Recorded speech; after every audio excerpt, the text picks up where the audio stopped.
নমস্কার বন্ধুরা, আজকে হাজির হয়েছি সম্পূর্ণ নিরামিষভাবে মুখে লেগে থাকার মতন বাঁধাকপির ঘন্টর রেসিপি নিয়ে।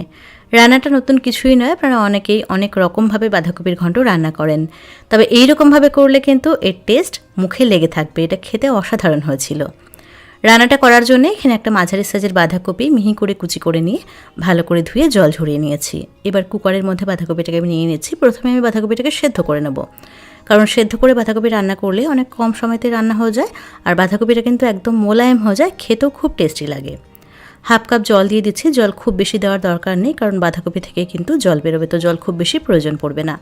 সামান্য পরিমাণে নুন ছড়িয়ে দিলাম। এবার কুকারের ঢাকনাটাকে বন্ধ করে মিডিয়াম আঁচে 2 হুইসেল দিয়ে নিলে কিন্তু বাঁধাকপিটা সেদ্ধ হয়ে যাবে। বাঁধাকপিটা আমি সেদ্ধ করতে বসিয়ে দিয়েছি, আর এদিকে একটা কড়াই বসিয়ে দিয়েছি, আর কড়াইতে দিয়ে দিচ্ছি সর্ষের তেল। এই রেসিপিটা অবশ্যই চেষ্টা করবেন সর্ষের তেল দিয়েই করার, আর তেলের পরিমাণটা একটু বেশি দিলে টেস্ট ভালো হয়। এখানে আমি 3 টেবিল চামচ তেল ভালো করে গরম করে নিয়ে 1 চামচ 5 ফোড়ন আর 2 শুকনো লঙ্কা ভেঙে দিয়ে দিলাম। এই রান্নাটা অবশ্যই 5 ফোড়ন দিয়েই করবেন। 5 ফোড়ন দিয়ে করলে খেতে অসাধারণ লাগে, অন্যরকম টেস্ট হয়, খেতে কিন্তু খুবই ভালো লাগে। তো ফোড়নটাকে কয়েক সেকেন্ড ভেজে নিয়ে বড় সাইজের একটা আলু বেশ বড় বড় টুকরো করে কেটে রেখেছিলাম। আলুটাকে নুন ছাড়াই মিডিয়াম টু হাই হিটে মোটামুটি 2 থেকে 3 মিনিট আমি ভেজে নিয়েছি।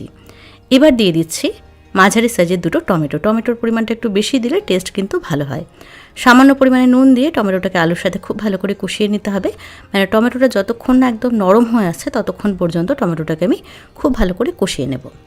টমেটো দেখুন বেশ নরম হয়ে এসেছে। নুন দিলে খুব সহজে টমেটো নরম হয়ে যায়। এবার এখানে দিয়ে দিচ্ছি হাফ চামচ হলুদ, আর সুন্দর একটা রঙের জন্য হাফ চামচ কাশ্মীরি রেড চিলি পাউডার। সব কিছুকে ভালো করে মিশিয়ে নিচ্ছি। সাধারণত বাঁধাকপি কিন্তু আমরা জিরে ফোড়ন দিয়ে বা কালো জিরে ফোড়ন দিয়েই করি, তবে এইরকমভাবে 5 ফোড়ন দিয়ে করলে টেস্ট দারুণ হয়। হাফ বাটি মতন মটরশুঁটি দিয়ে মশলাটাকে আমি খুব ভালো করে কষিয়ে নেব। মশলা কষানো হতে থাকুক, এদিকে দেখুন বাঁধাকপি কিন্তু সেদ্ধ হয়ে গেছে। আমি কুকারের ঢাকনাটাকে খুলে নিলাম, আর বাঁধাকপিটা এখানে আমার সুন্দর করে সেদ্ধ হয়ে গেছে। এদিকে এই মশলাটাও খুব ভালো করে কষানো হয়ে গেছে। মটরশুঁটি, আলু, মশলা সব কিছু আমি খুব ভালো করে কষিয়ে নিয়েছি। এবার এখানে সেদ্ধ করে রাখা বাঁধাকপিটাকে দিয়ে দিচ্ছি। সেদ্ধ করে বাঁধাকপি রান্না করলে টেস্ট কিন্তু একদমই চেঞ্জ হয়ে যায়। বাঁধাকপিটা একদম সুন্দর নরম হয়ে মোলায়েম হয়ে যায়, খেতে দারুণ লাগে। বাঁধাকপিটাকে সব কিছুর সাথে ভালো করে মিশিয়ে নিচ্ছি। সব মশলার সাথে বাঁধাকপি আমি মিশিয়ে নিয়েছি। এবার এখানে দিয়ে দেব অল্প পরিমাণে একটুখানি চিনি। চিনি কিন্তু অবশ্যই দেবেন, এই রান্নাতে একটুখানি চিনি না দিলে খেতে ভালো লাগবে না।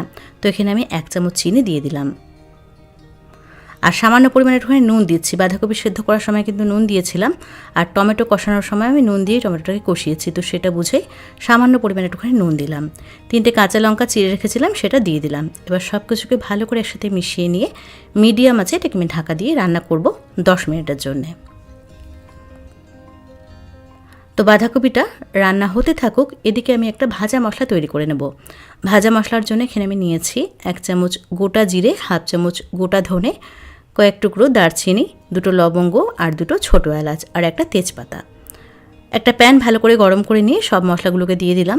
মিডিয়াম আছে 1 থেকে 1.5 মিনিটের জন্য মশলাটাকে ভেজে নিচ্ছি। তবে লক্ষ্য রাখতে হবে মশলা যাতে পুড়ে না যায়। মশলা পুড়ে গেলে কিন্তু মশলার সমস্ত ফ্লেভার নষ্ট হয়ে যাবে। তো মশলাটা এখানে আমার ভাজা হয়ে গেছে, মিষ্টি একটা সুগন্ধ বেরিয়েছে মশলা ভাজার। এবার প্যান থেকে এটাকে নামিয়ে প্রথমে একটুখানি ঠান্ডা করে নেব, তারপরে একটা ফাইন পাউডার তৈরি করে নেব। এদিকে দেখুন ভাজা মশলা তৈরি করতে করতে বাঁধাকপি কিন্তু খুব ভালো করে মজে গেছে। বাঁধাকপি থেকে বেশ অনেকটাই জল বেরিয়েছিল, আর সেই জলটাও কিন্তু প্রায় টেনে এসেছে। এবার এখানে ভাজা মশলাটা দিয়ে দিচ্ছি। আমি যেটুকু ভাজা মশলা করেছিলাম সেটা পুরোটাই দিয়ে দিলাম। মশলাটাকে ভালো করে মিশিয়ে নিচ্ছি। অনেক রকমভাবে আমরা বাঁধাকপির ঘন্ট রান্না করি, তবে এই রকমভাবে একবার করে দেখবেন, খেতে কিন্তু দারুণ লাগবে। ভাজা মশলাটাকে বাঁধাকপির সাথে ভালো করে মিশিয়ে নিয়ে গ্যাসের আঁচ একদম কমিয়ে 5 মিনিটের জন্য আমি ঢাকা দিয়ে রান্না করেছি। দেখুন চারিদিক থেকে কিন্তু তেলটা সাইড হতে শুরু করেছে, আর রান্নাটা অলমোস্ট হয়ে এসেছে। আলুগুলো খুব ভালো করে সেদ্ধ হয়ে গেছে। নামানোর আগে এখানে দিয়ে দিচ্ছি হাফ চামচ ঘি। ঘিটাকে ভালো করে মিশিয়ে নিয়ে গ্যাসের ফ্লেমটা অফ করে এটাকে আমি ঢাকা দিয়ে রাখবো 5 মিনিটের জন্য। তারপরে কিন্তু এটা একদম সার্ভ করার জন্য রেডি হয়ে যাবে।